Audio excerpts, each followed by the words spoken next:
başından neler geçti, buruktun.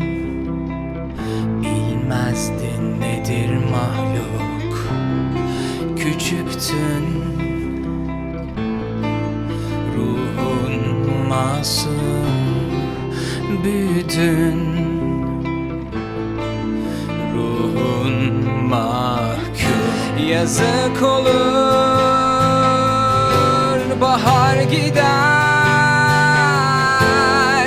her şey yalan olur. Bitmez, geçmez bunlar, ruhundaki izler.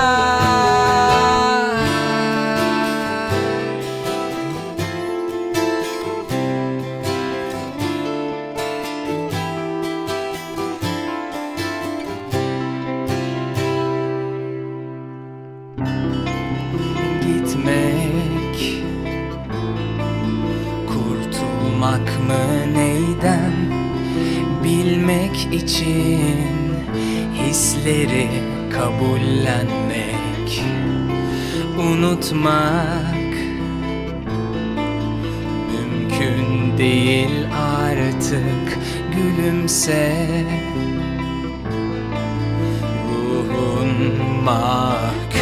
Yazık olur, yazık olur, bahar gider, bahar gider, her şey yalan olur.